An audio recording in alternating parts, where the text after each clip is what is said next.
আল্লাহ পাক রব্বুল আলামিন আমার আপনাকে দুনিয়ার জমিনে পাঠিয়েছেন শ্রেষ্ঠতম মখলুকাত হিসাবে, শ্রেষ্ঠতম মানুষ হিসাবে।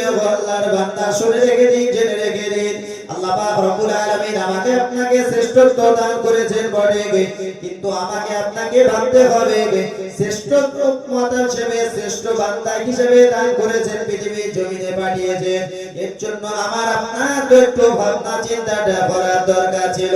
ও মুসলমান ঘরের ভাই আমার বাবাজিরা, আবার আমরা তো একটাবার ভাবি না যে আল্লাহ পাক রব্বুল আলামিন এত নিয়ামত করে পাঠিয়েছেন, শ্রেষ্ঠ উম্মত করে পাঠিয়েছেন, শ্রেষ্ঠ মানুষ হিসেবে পাঠিয়েছেন, আমার শ্রেষ্ঠ হিসাবে পাঠিয়ে আমার সুন্দরভাবে একটা দেহ দান করেছেন। যে আল্লাহ পাক রব্বুল আলামিন তিনি আমার স্রষ্টা, তিনি আমার সৃষ্টিকর্তা, আমার একটা ব্রেন দিয়েছেন, তিনি আমাকে সুন্দর একটা চোখ দিয়েছেন, তিনি আমার নাক দিয়েছেন, চোখ দিয়েছেন, গাল দিয়েছেন, হাত দিয়েছেন, পা দিয়েছেন। আমি তার পৃথিবীতে বিচরণ করে ঘুরে বেড়াই, তার সমস্ত নিয়ামত গুলো আমরা ভক্ষণ করি বটে, কিন্তু একটা বারের জন্য ভাবি না যে স্রষ্টা আমাকে পাঠিয়েছে পৃথিবীর জমিনে, এত নিয়ামত আমাকে দিয়েছে, সেই নিয়ামতের শুকরিয়া আমি কতটা আদায় করতে পেরেছি। যে আল্লাহ আমাকে এত নিয়ামত দিয়েছে, এত সুন্দর হাত দিয়েছেন, আপনি তাকান সমাজের বুকে যাদের হাত নেই তারা দুনিয়ার জমিনে কিভাবে চলছে, তাদের সংসার জীবন, তাদের পারিবারিক জীবন, তাদের কিভাবে চলছে আপনি একটাবার দেখুন। যাদের পা নেই তাদের দিকে ভাবো যে ওর পা নেই, ওই মানুষটা কেমন ভাবে চলছে। আর তাহলে আল্লাহ আমার যে এত সুন্দর পা দিয়েছে, তাহলে সেই আল্লাহর কতটা শুকরিয়া আদায় আমাকে আপনাকে করতে হবে। করেছি সেই আল্লাহ শুকরিয়া আমরা কিন্তু করি। আপনি চিন্তা করেন যে আজকে আমরা এই কতটা আল্লাহ পাক রব্বুল আলামিন আমাকে আপনাকে এতটা নিয়ামত দিয়েছে, তারপরেও সেই নিয়ামতের শুকরিয়াটা আদায় করলাম কেমন? আমরা মনে করছি ওই পাঁচ ওয়াক্ত নামাজ আমরা পড়ি, কেউ বা সপ্তাহে একদিন জুম্মার নামাজ পড়ছি, কেউ বা মনে করছি ওই দুটো ঈদের ময়দানে এই ঈদগাহে এসে ওই বছরে দুদিন করে নামাজ পড়ি, ওই তারপরে গায়ে সব হয়ে গেছে, সব হয়ে গেছে। কত সোজা এই দেশ পরিচালনা করা, যাদের হাতে দায়িত্ব আছে, যারা দেশকে পরিচালনা করে, এদের এতটা দায়িত্ব যদি একটু উল্টো পাল্টা হয়ে যায় তাহলে এদের দ্বারা আল্লাহর দরবারে হিসাব দিতে হবে বলে মনে হচ্ছে। কিন্তু এখন যাদের হাতে ক্ষমতা আছে, ভাই মেম্বার বলি, প্রধান বলি, আর যাই বলি না কেন, এই এমএলএ এমপি থেকে শুরু করে নেতা মন্ত্রী যারা আছে, এরা যেভাবে দেশ পরিচালনা করছে, ভাই এদের আল্লাহর দরবারে হিসাব দিতে হবে না? এদের হিসাব দিতে হবে। বাদশা ঔরঙ্গজেব রহমাতুল্লাহ আলাইহি তিনি দেশ চালিয়েছে, এই ভারতবর্ষকে তিনি যখন চালাতেন তখন দেখতে পাওয়া যায় ঔরঙ্গজেব রহমাতুল্লাহ আলাইহি নিজে এই মাথায় যে আমরা টুপি পরি, এই সেলাই করা টুপি, তিনি টুপি বলতে এই টুপি বিক্রি করে যে পয়সাটা হতো, সেই পয়সা দিয়ে তিনি সংসারকে চালাতেন, তার সংসার নির্বাহ হতো নিজের হাতের বোনা টুপি দ্বারা। একটু জোরে বলা যাবে না সুবহানাল্লাহ? তারা ছিলেন তাহাজ্জুদ গুজার, শুধু পাঁচ ওয়াক্ত নামাজ পড়তেন তাই নয়, পাঁচ ওয়াক্ত নামাজ শুধু নয়, তারা নামাজ পড়তেন তাহাজ্জুদের নামাজ, তাদের তাহাজ্জুদের নামাজটাও কাজা ছিল না। জোরে বলুন সুবহানাল্লাহ। তাহলে এতটাই গুরুত্ব দিয়ে আল্লাহ ভীরু হয়ে তারা তাদের সংসার যেমন চালিয়েছে, তারা দেশটাকে সেইভাবে পরিচালনা করেছে। ও যুবক ছেলেরা শুনে জেগে দিন, আল্লাহ ভীরু হয়ে যান, নবী প্রেমিক হয়ে যান, আপনার জীবনটাকে এমন ভাবে তৈরি করুন। আল্লাহর একজন বান্দা, আল্লাহর এত প্রিয় বান্দা, আল্লাহর নবী মুহাম্মদুর রাসূলুল্লাহ সাল্লাল্লাহু আলাইহি ওয়াসাল্লাম কে মেরেছেন, নবী পাক সাল্লাল্লাহু আলাইহি ওয়াসাল্লামের মহব্বত করেছেন, আমার রাসূলুল্লাহ সাল্লাল্লাহু আলাইহি ওয়াসাল্লামের সাথে এতটা ভালোবেসেছেন। ও জওয়ানেরা, যুবকেরা, ও ভাইজানেরা, আব্বাজানেরা শুনে গেলেন, জেনে রেখে দিন, আল্লাহর কত মাহবুব বান্দা হয়েছেন দেখুন না একবার। তার এই দেশটাকে পরিচালনা করছেন, তার নাম ছিল আব্দুল হামিদ। এই আব্দুল হামিদ তিনি দেশটাকে পরিচালনা করছেন। এমন করে তার কাছে একজন মানুষ, গরিব দুস্থ অসহায় মানুষ তার দরবারে গিয়ে হাজির হয়েছে। হুজুর, আপনার সঙ্গে দেখা করতে চাই। তিনি যখন বাড়ির ভিতরে আছেন, একজন মানুষ এসে হাজির হলো। একজন মানুষ এসে ফকির বেশের মানুষ এসে হাজির হয়ে যায়। লোকটাকে দেখে মনে হয় আল্লাহ ভীরু, আল্লাহওয়ালা মানুষ।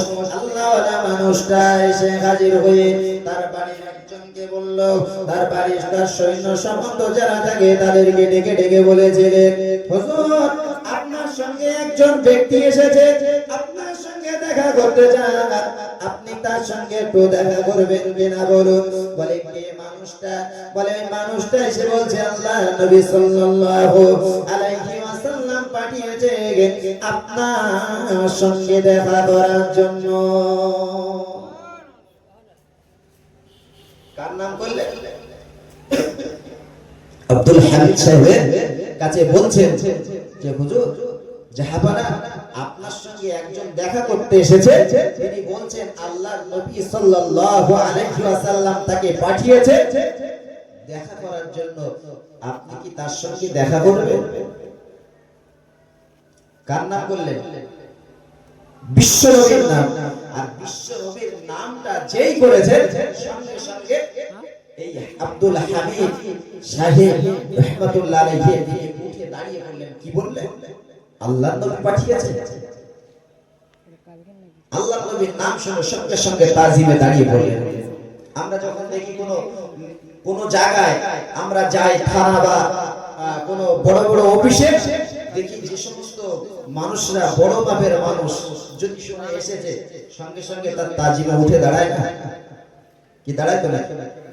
আর যেই রাসূলুল্লাহ বলেছেন, সঙ্গে সঙ্গে তিনি উঠে দাঁড়িয়ে পড়লেন, শিগগিরই যাও আমার কাছে ডেকে নিয়ে এসো। সঙ্গে সঙ্গে চলে গেলেন। ওই ব্যক্তিটা তার সঙ্গে সঙ্গে গিয়ে ডেকে বললেন, হুজুর, আপনি চলে আসুন, আল্লাহর বান্দা হুজুর আপনার জন্য ইন্তজার করছেন। জোরে বলুন সুবহানাল্লাহ। আল্লাহর বান্দা চলে আসলেন। আল্লাহর বান্দা জাহাবানার সামনে এসে বললেন, বাবা কি ব্যাপার বলুন না। বলে আল্লাহর নবী, দয়ার নবী আমার হাবিবুল্লাহকে জনাবে মুহাম্মদুর রাসূলুল্লাহ আমাকে পাঠিয়ে দিয়েছে। আমি বড় অভাবী মানুষ, আমি বড় দিন দুঃখী মানুষ, আমি বড় অভাবী মানুষ, আমি বড় দিন দুঃখী মানুষ। আমার এতটা অভাব, আমি অনেকটা টাকা ঋণী হয়েছি, আমি ঋণ শোধ করতে পারছি না। আমি বড় চিন্তিত অবস্থায় মসজিদে ছিলাম, আমি চিন্তিত অবস্থায় বাড়িতে থাকতে পারি না দেনার ভয়েতে। কিন্তু মানুষের আমার কাছে আসে দেনা চাইতে, কিন্তু আমি তাদের দেনাকে পরিশোধ করতে পারি না। ও আল্লাহর বান্দা হুজুর জাহাবানা, আমি চিন্তিত অবস্থায় মসজিদে শুয়েছিলাম। আল্লাহর নবী, দয়ার নবী, বিশ্ব নবী আমার বললেন, ও বান্দা চলে যাও, চলে যাও। তুমি চলে গিয়ে আমার ওই বান্দাটার, যে আমার জাহাবানা যেমন করে দেশটাকে পরিচালনা করছে, আব্দুল হামিদের কাছে চলে যাও। আব্দুল হামিদের কাছে গিয়ে তুমি আমার নাম করবে, তোমার অভাবে কথাটা তুমি জানিয়ে দেবে। তোমার অভাবে কথাটা জানানোর সঙ্গে সঙ্গে তোমার অভাবটাকে মিটিয়ে দেবে। জোরে হবে না? কি বললে তুমি? আল্লাহ নবী পাঠিয়েছেন। আচ্ছা, যখন আমাদের কোন মানুষের কাছে যায়, আচ্ছা মিথ্যে কথা বলে তো?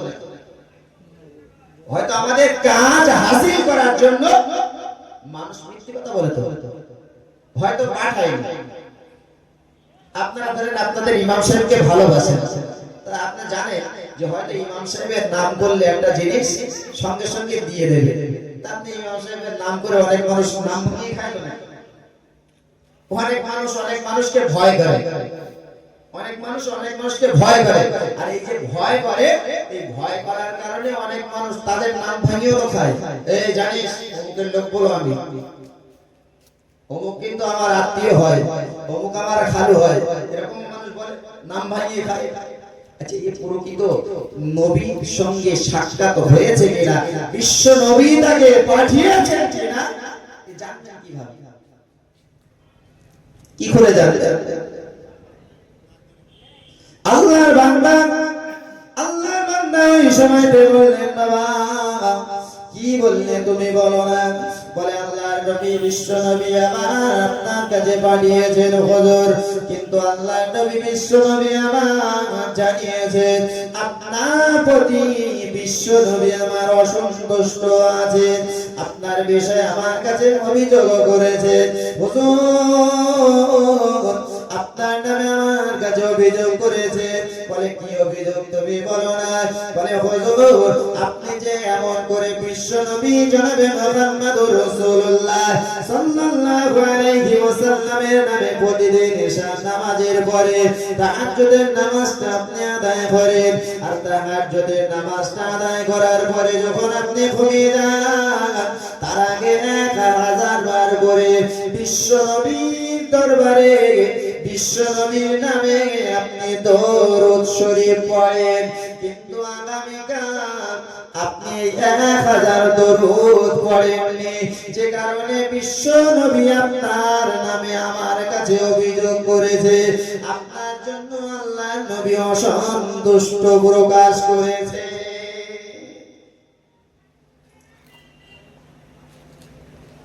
আব্দুল হামিদ সাহেব রাহমাতুল্লাহ আলাইহি বলছেন, কি বললেন? আমি যে প্রতিটা রাতে দরুদ শরীফ পড়ি, 1000 বার করে দরুদ শরীফ পড়ি, পৃথিবীর কোনো মানুষ জানে না, আমার স্ত্রী পর্যন্ত জানে না আমি যে দরুদ শরীফটা পড়ি। তুমি জানলে কি করে? হুজুর আমি জানি না, আমি শুয়েছিলাম মসজিদে, হঠাৎ করে আমাকে খবরটা জানিয়ে দিয়েছে। এই কারণে আল্লাহর নবী আমাকে বলেছে তুমি যাও, গিয়ে তুমি আমার বান্দাকে গিয়ে বলো সে প্রতিদিন আমার নামে দরুদ শরীফ পড়ে। দরুদ শরীফ পড়ার কারণে আমি রাসূলুল্লাহ আমার ওই বান্দার প্রতি বড় খুশি আছি, রাজি আছি। জোরে বলুন সুবহানাল্লাহ। কিন্তু কালকে রাত্রিতে সে আমার উপরে দরুদ শরীফটা পড়েনি, আমি রাসূলুল্লাহ বড় কষ্ট পেয়েছি, আমি রাসূলুল্লাহ তার উপরে কষ্ট পেয়েছি। আচ্ছা পৃথিবীর মানুষ কেউ জানে না যে দরুদ শরীফ পড়ে, এই যে মানুষটা দরুদ শরীফ পড়ার খবরটা দিলেন, আর এইটা শোনার পরে বিশ্বাস হবে না? হবে না? তাহলে বিশ্বাসটা কি হলো? পাকা হয়ে গেল। এইবার সঙ্গে সঙ্গে অর্থমন্ত্রীকে ডাকলেন, যিনি অর্থ দপ্তরের দায়ী আছে, যিনি অর্থ দপ্তরের দায়িত্বে আছে, তাকে ডাকলেন। সঙ্গে সঙ্গে দেরি করলেন, ও বাবা অর্থমন্ত্রী চলে এসো, তুমি যাও আমার কোষাগারে চলে যাও। তুমি আমার কোষাগারে গিয়ে তুমি একটা টাকা মুদ্রা ভর্তি একটা ব্যাগ নিয়ে চলে এসো। তুমি একটা মুদ্রা ভর্তি ব্যাগ নিয়ে চলে এসো বাবা। একটা মুদ্রা ভর্তি ব্যাগ নিয়ে চলে আসলে গিয়ে বললেন, বাবা কি তুমি আমাকে বললে আল্লাহর নবী আমার উপরে কি অসন্তুষ্ট হয়েছে, আল্লাহর নবী আমার বিষয়ে কি বলেছে? বলে হুজুর আপনি কালকে 1000 বার দরুদ শরীফ পড়েন, কিন্তু আপনার ব্যস্ততার কারণে আপনি দেশটাকে পরিচালনা করছেন, আপনার রাজ্যটাকে পরিচালনা করার কারণে ওই কাজে ব্যস্ত হয়ে আপনি কষ্ট মনে করে দরুদ শরীফ পড়েন না। এই কারণে আল্লাহর নবী অসন্তুষ্ট হলেন। সঙ্গে সঙ্গে ওই টাকা ওই মুদ্রার থলিটাকে নিয়ে বললেন, বাবা এটাকে নিয়ে নাও। একটা মুদ্রার থলি তার জন্য যথেষ্ট হতো তার সমস্ত ঋণ দেনাগুলো শোধ করার জন্য। কিন্তু না যুবকরা, নবী প্রেমিক কাকে বলে শুনুন না।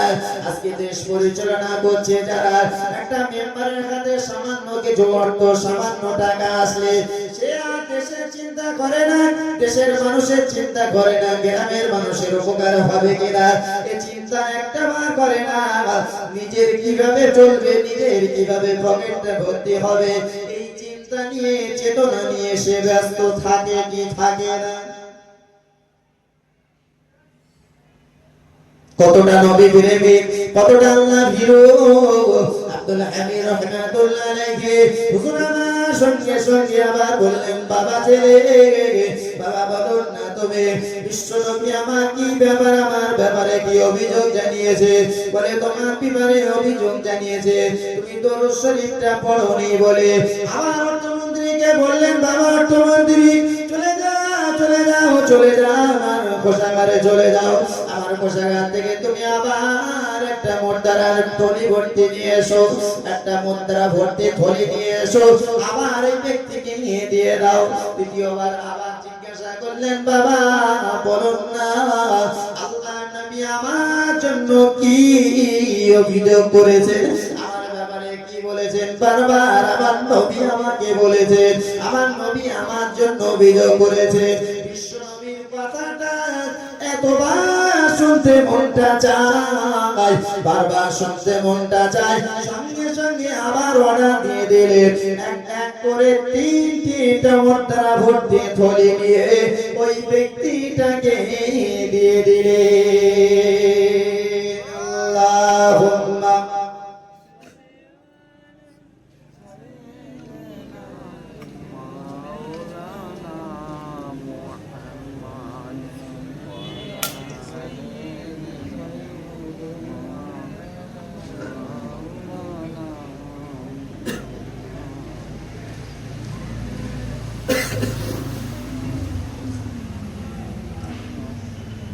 ভুলে যেতে চাইলেও ভোলা যায় না, ভুলে যেতে চাইলেও ভোলা যায় না, আমায় জান মদিনা আমায় প্রাণ মদিনা, ভুলে যেতে চাইলেও ভোলা যায় না, ভুলে যেতে চাইলেও ভোলা যায় না, আমার জান মদিনা আমায় প্রাণ মদিনা, ভুলে যেতে চাইলেও ভোলা যায় না। মদিনার স্মৃতিগুলি ভাবি বারে বার, মদিনার স্মৃতিগুলি ভাবি বারে বার,